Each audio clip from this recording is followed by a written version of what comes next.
The Conquest of the Illuminating Void. Lecture given by Samael Aun Weor. Inferential Peace.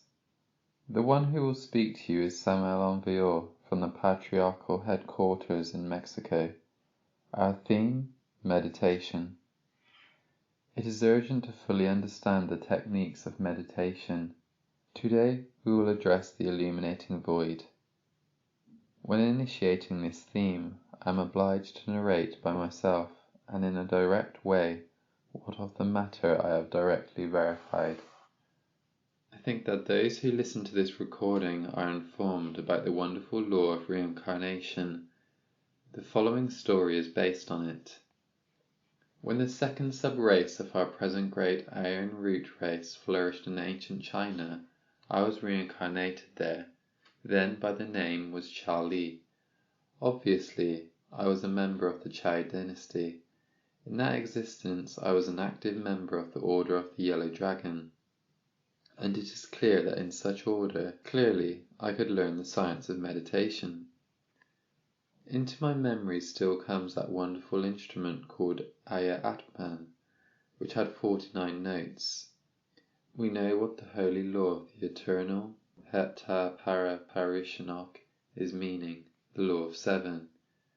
Indubitably, there are 7 notes in the musical scale, Do, Re, Mi, Fa, Sol, La, Si. But if we multiply 7 by 7, we will get the 49 notes placed in 7 octaves. We, the members, got together in the meditation room. We sat in the Eastern style, legs crossed. We put the palms in such a way that the right was over the left. We sat in a circle in the center of the room. We closed our eyes, and then we put full attention to the music a certain brother offered to the cosmos and to us. When the artist plucked the first note, which was in Do, we all were concentrating. When he made the following note vibrate, in Re, concentration was then deepened. We struggled with the various subjective elements that we carried within ourselves. We recriminated them, wanted them to see the need to keep absolutely silent. It is not irrelevant to remind you, dear brothers and sisters, that those undesirable elements constitute the ego, the I, the myself, the self-willed. These present themselves as various entities, personifying errors. When the note Mi vibrated, we entered the third zone of the subconsciousness, and we then faced the multiplicity of those various psychic aggregates that seethe in disarray in our interior, and which prevent the stillness and silence of the mind. We then recriminate them. We tried to comprehend them. When we achieved it, we then penetrated even deeper with the note Fa. It is obvious that new struggles awaited us within that note, since gauging all of those demons of desires that we carry inside is not so easy. To oblige them to keep silence and quietude is not an easy task, but with patience we managed to do so. Likewise, we continued with each of the notes of the musical scale. In a higher octave we continued with the same effort, and so on and so forth, gradually by facing the diverse inhumane elements that we carry within our interior. Finally, we managed to muzzle them all in the 49 levels of the subconsciousness. Then the mind becomes still, and in the deepest silence. That was the instant in which the essence, the soul, the purest element that we have inside, escaped in order to experience reality. So this is how we entered the illuminating void, emptiness, shunyata, the absolute, and this is how the illuminating void burst into us. And moving in the illuminating void, we managed to know the laws of nature in themselves, such as they are, and not as they apparently are in this three-dimensional world of Euclid, where these laws are only known as the mechanical causes and effects, but not the natural laws as they truly are. In the illuminating void, these laws are before us as they really are. In that state, with the essence, with the superlative senses of the being, we could perceive things in themselves, such as they are. Indeed, in the world of physical phenomena, we only perceive the appearance of things, namely angles, surfaces, but never a whole body in its integral form, and the little we do perceive is fleeting. For example, here, no one could perceive the quantity of atoms in a table or a chair, etc. However, in the illuminating void we perceive things as they integrally are. While we were thus immersed in the great illuminating void, we could hear the voice of the Father who was in secret. Indubitably, in that state we were in what could be called rapture or ecstasy. The personality remained in a passive state, seated there in the meditation room. The emotional and motor centers were integrated with the intellectual center, forming a receptive, unique whole. Therefore, the waves of everything we were experiencing in the void flowed through the silver cord, and were received by the three centers, intellectual, emotional, motor. Thus, when the samadhi concluded, we returned into the body and preserved the memory of everything that we had seen and heard. However, I must tell you that the first obstacle that we must overcome in order for oneself to immerse for a long time within the illuminating void is fear.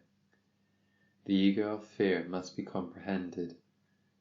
We already know that its disintegration is possible by beseeching our Divine Mother Kundalini in a devoted way. She will eliminate that I. Any given day, it does not matter which, or being submerged within the illuminating void, beyond the personality, the ego, individuality, immersed within what we could denominate the Logos, that I felt I was all that is, all that has been, and will be. I experienced the unity of life, free in its movement. So I was the flower, I was the river that flows through the crystalline bedrock, singing with its delicious language. I was the bird that dives into the bottomless abyss, the fish that deliciously sails in the waters. I was the moon, I was the worlds, I was all that is, has been, and will be. The feeling of being myself, the I, did fear, yes. I felt that I was annihilated, that I was ceasing to exist as an individual. I was everything, but not an individual, that myself tended to die forever. Obviously, I was filled with an unspeakable terror, and thus I returned to form. New efforts enabled me then to experience the eruption of the illuminating void again. Yet again I felt confused by everything, by being everything, since as a person, as an individual, I had ceased to exist. This state of consciousness was becoming deeper and deeper in such a way that any possibility for separate existence, for an individual existence, stopped. It definitely tended to disappear. I could not resist any more. I returned to form. A third attempt yet. I could not resist. I returned to form. Since then, I know that in order to experience the illuminating void, in order to feel the Tao in itself, one needs to remove the eye of terror. That is indubitable. Among the brothers and sisters of the Holy Order of the Yellow Dragon, the one who stood out the most was my friend Chang. Today he lives on one of those planets of Christ, where nature is imperishable and never changes. There are two types of nature, the perishable, changing, mutable one, and the imperishable, the one that never changes and is immutable. In the planets of Christ there is an eternal, imperishable, and unchangeable nature. My friend Chang lives on one of those worlds of the Lord. Christ shines within him. He became liberated several years ago. So my friend Chang lives there in that distant planet with a group of other brothers and sisters who, like him, also become liberated. I knew then the 7 secrets of the Order of the Yellow Dragon. I would like to teach them. But with great pain I realize that the brothers and sisters of all latitudes are not yet prepared to receive them, and this is unfortunate. I also know that today is not possible to use the 49 sounds of the Aya Atpan, because that musical instrument no longer exists. There are many devolutions of this instrument, but they are different. They do not have the 7 octaves. All the string instruments are devolutions of this instrument, namely violin, guitar, even the piano, etc. But it is possible to reach the experience of the illuminating void with a practical and simple system that all the brothers and sisters can practice. I will dictate the technique right now. Pay attention. Sit in an Eastern style, crossed legs. So, however, for Westerners this position can be very tiresome. Therefore, sit comfortably in a comfortable armchair, Western style. Place the open palm of the right hand into the left, meaning the back of the right hand on the palm of the left hand. Relax the body as much as possible, and then inhale deeply and slowly. As you inhale, imagine the creative energy rising through the spermatic channels up to the brain. As you inhale, pronounce mentally the mantra Haaaaaaammmmmmm. Exhale short and quick, and utter the mantra Saahh. Indubitably, one inhales through the nose and exhales through the mouth. Again, as one inhales, one must mantralize the sacred syllable mentally, given that one is inhaling through the nose. But as one exhales, one can articulate the syllable Saahh in an audible manner. This mantra is Sanskrit. Ham is written with the letters H-A-M. Saahh is written with the letters S-A-H. Ham Saahh can mean I am that, meaning the ultimate reality. The inhalation is performed slowly, while the exhalation is short and quick. The reason? Obviously, in every person the creative energy flows from the inside towards the outside, that is to say, centrifugally. But for the purpose of spiritual growth, we must reverse that order. Our energy must flow in a centripetal manner, that is to say, from the outside towards the inside. Indubitably, if we inhale slowly and steady, the creative energy will flow in a centripetal manner from the outside towards the inside. And if we exhale short and quick, then that energy will become increasingly centripetal. During this practice, one must not think of absolutely anything. The eyes must be fully closed. Only the Ham Saahh will vibrate in our mind, and nothing else. As one practices it, the inhalation becomes deeper, and the exhalation very short and quick. The great masters of meditation transform their breathing into an inhalation process only, and even then that is suspended.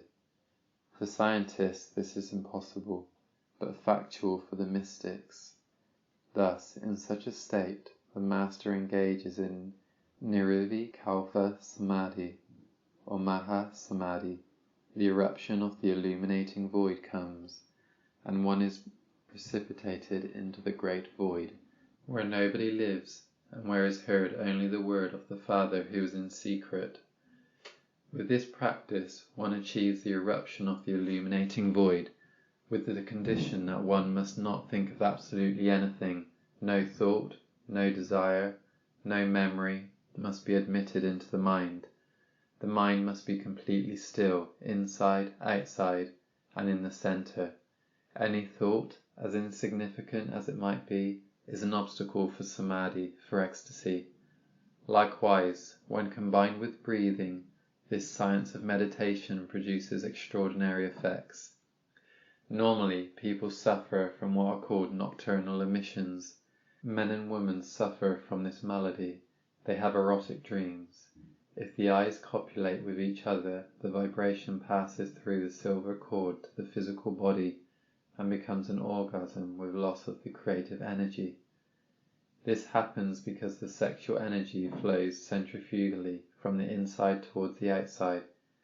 Yet when the sexual energy flows from the outside towards the inside in a centripetal way, sexual pollutions end.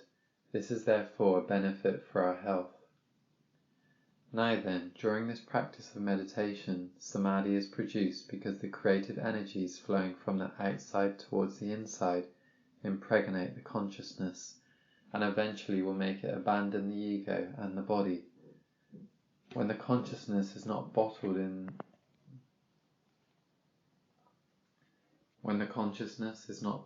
the ego, then free from the ego and outside of the physical body, it undoubtedly enters the illuminating void. It receives the Tao. If one eliminates the ego of fear, of terror, one can remain within the illuminating void without any concern. One will feel that one's individual aspect is dissolving. One will feel living in the stone and in the flower, in a distant star, and in the songbird of any world or planet, but will not fear. And if one does not fear, one will finally gravitate towards one's origin, with the consciousness, the essence, converted into a terrifically divine creature, beyond good and evil. One can be perched in the sacred absolute sun, and while there within that sun, as a microcosmic star, will know all the mysteries of the universe. Because it is good to know that the universe itself, our entire solar system, is within the intelligence of the sacred absolute sun as an eternal instant. All phenomena of nature are processed within an eternal instant, within the intelligence of the sacred absolute sun. But if one fears, one will lose the ecstasy and will return into the dense form. Therefore, all the brothers and sisters who read this lecture must abandon fear. But let us continue with the explanation about fear. Indubitably, it is not enough to say I will not fear. To eliminate the eye of fear is necessary, and this is strictly dissolved by the power of the Divine Mother Kundalini Shakti. First one has to analyze, to comprehend the eye of fear, and afterward to invoke the Divine Kundalini, a particular Divine Cosmic Mother, so she may disintegrate the eye of fear. Only in that way can one, in an absolute way, submerge into the illuminating void. Whosoever does it will gravitate towards the sacred absolute sun. There they will know the wonders of the universe. Our brothers and sisters must therefore practice the technique of meditation in the way we have taught it. Do not forget that the body must be relaxed. That is indispensable. Saahh is the great breath. Saahh is the astral light. Saahh is also a mantra that transmutes the creative energies. Meditation combined with Tantra is formidable. Saahh is the key. We know very well that the creative energy combined with meditation serves for the awakening of the consciousness. Undoubtedly, the creative energy takes the consciousness out of the egoic element and is absorbed within the illuminating void. Obviously, the illuminating void is beyond the body, emotions, and mind. In a Zen meditation room in the East, a monk asked the Zen master, "Master, what is the illuminating void?" Zen texts state that the master kicked the disciple in the stomach, and that disciple then fell inert. Thereafter, the disciple stood up and hugged the master. "Thank you, Master. I have experienced the illuminating void." Nonsense, many would say, but it is not. What happens is that very special phenomena present themselves for the experience of the illuminating void. A chick, when ready to hatch, is helped by its mother, and she helps or assists the chick by pecking at the shell, and with this help the chick keeps struggling to exit. Likewise, when someone has matured, he receives the help of the Divine Mother Kundalini and leaves the shell of the personality and the ego in order to experience the illuminating void. But we must persevere.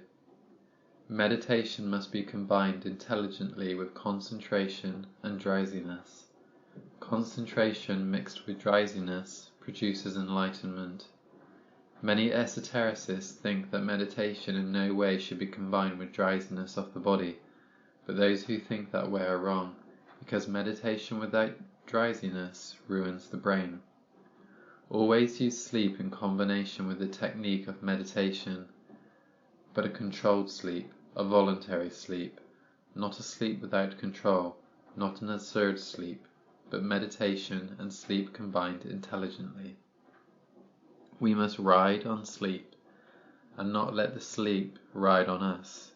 If we learn how to ride on sleep, we will triumph. Yet if sleep rides upon us, we will fail. But let us use drowsiness. Again, meditation combined with sleep and a technique take our students to samadhi, to the experience of the illuminating void. One must practice daily. At what time? At the moment when we feel the intention of doing so, especially when we feel sleepy. Take advantage of it and meditate. If the disciples follow these instructions, they may one day receive the Tao, they may experience the truth. Obviously, there are two types of dialectic: rational dialectic, from the intellect, and the dialectic of the consciousness. The dialectic of the consciousness works during Satori. Then we understand everything through intuition, or through words, or symbolic figures. It is the language of parables, as in the Christic Gospel, the living language of the superlative consciousness of the being. In Zen, for example, the dialectic of the consciousness is always ahead of the dialectic of rational thought. A Zen monk was asked, "Why did Bodhidharma come from the west?" Answer: the cypress is in the center of the garden. Anyone would say, that has no meaning at all, but indeed it has. It is a response that is ahead of the dialectic of reasoning. It comes from the essence. Cypress, the tree of life, is everywhere, no matter east or west. That is the meaning of the answer. In the illuminating void, everything is known, just because, by direct experience of the truth. The student will have to be familiar with the dialectic of consciousness. Unfortunately, the formulative power of logical concepts, however brilliant it might be, and even useful in all aspects of practical life, is an obstacle to the dialectic of the consciousness. I do not want to discard the formulative power of logical concepts, because we all need it in the field of practical facts of existence. But each faculty unquestionably has its particular orbit and is useful within its own orbit, yet out of its orbit is useless and harmful. So let us leave the formulative power of concepts within its orbit. Once within the samadhi, or for the samadhi, or while in meditation, we must always apprehend, capture, experience the dialectic of consciousness. This is a subject related to experience, which the disciples will exercise as they practice the technique of meditation. The path of profound meditation involves a lot of patience. Impatient people will never achieve success. One can never vividly experience the illuminating void as long as there is impatience within oneself. The eye of impatience has to be eliminated. After having been comprehended, let this be understood with clarity. If one acts so, one will receive the Tao, and that is obvious. The experience of reality can never come to us as long as the consciousness remains embedded within the ego. The ego in itself is time, all of that multiplicity of ghostly elements that constitute the myself are a compendium of time. The experience of the illuminating void is the antithesis. It is timeless, it is beyond time and mind. Time is all the multiplicity of eyes. The eyes is time. Therefore time is subjective, incoherent, clumsy, heavy. It does not have objective reality. When one sits in a meditation room, or simply at home to meditate, when one practices with this technique, one must forget the concept time, and live within the internal instant. Those who engage in meditation and are waiting on the clock obviously fail to experience the illuminating void. If I were asked how many minutes a day we use for meditation, if it is half an hour or an hour or two, I would not answer, for if someone comes to meditation and is aware of time, that one cannot experience the illuminating void, because it is not of time. This would be something similar to a bird trying to fly, while one leg is tied to a stone or a stick. The bird could not fly, there would be an obstacle. To experience the illuminating void, we have to free ourselves from every obstacle. What is important is certainly to experience the truth. Truth is within the illuminating void. When Jesus, the great Kabir, was asked, "What is the truth?" the Master kept silence, and when Gautama Sakyamuni was asked the same question, he turned and walked away. The truth cannot be described, it cannot be explained. Everyone has to experience it for themselves through the technique of meditation. In the illuminating void we experience the truth. This is an element that transforms us radically. One must persevere, one must be tenacious. It may be that in the beginning we do not achieve anything, but as time passes we feel that we are becoming more and more profound, and finally one day the experience of the illuminating void will burst forth within our mind. Unquestionably the illuminating void in itself is the holy Okhidanok, the omniscient, the omnipresent, omnipenetrating, active Okhidanok. That in itself emanates from the sacred Absolute Sun. Blessed is the one who manages to precipitate into the illuminating void where no creatures live, because there is precisely where one will experience the reality, the truth. Perseverance is indispensable. Every day we must work thoroughly until achieving total triumph. The experience of the truth through meditation becomes prodigious. If one has experienced the truth, one is filled with strength to persevere in the work on oneself. Brilliant authors have spoken about the work on oneself, about the I, about the self, and it is obvious that they have done well when speaking like that, but they have forgotten something, which is the experience of truth. As long as one has not experienced reality, one does not feel comforted, one does not feel strong enough to work on oneself, on the I, myself. When one has really passed through such a mystical experience, one is different. Then nothing can stop one's longing for liberation. One will work tirelessly on oneself in order to get indeed a radical, total, and definitive change. Now you will understand, my dear friends, why the meditation room is so indispensable. Frankly, I feel quite sad when seeing that despite having written so much about meditation in different Christmas messages from previous years, still, in the South American and the Central American countries, there are no meditation rooms when they should already be there. What has happened? There is indolence. Why is there indolence? Because of a lack of comprehension. It is essential to understand that the wretched intellectual animals mistakenly called human need encouragement, need something to encourage them in their fight, stimuli for the work on themselves. It so happens that the wretched intellectual animal is weak by nature and is placed in a completely disadvantaged situation. Their ego is too strong and their personality terribly weak. If in those conditions he is left alone, he can hardly walk. He needs something to encourage him to work. He needs an intimate support, which is only possible to receive by means of meditation.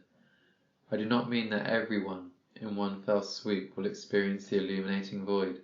Obviously, one has to get to that experience by degrees. The devotee will increasingly feel the intimate impulse of the being. He will have several more or less lucid experiences, and finally the day will arrive in which he will come to have the best of experiences, the direct experience of the great reality. Then he will receive the Tao. Let those who read this lecture weigh my words. Let them reflect on them. It is not enough to simply hear. We have to know how to listen, and that is different. Quote, "For if any be a hearer of the word, and not a doer, he is like unto a man beholding his natural face in a glass. For he beholds himself, and goes his way, and straightway forgets what manner of man he was." James, chapter 1, verse 23 to 24. We must be doers of the word within ourselves. It is not enough to hear the words of this lecture. We need to make it flesh, blood, and life, if a radical transformation is what one wants. We must persevere. These are my last words. Inferential peace. End of lecture.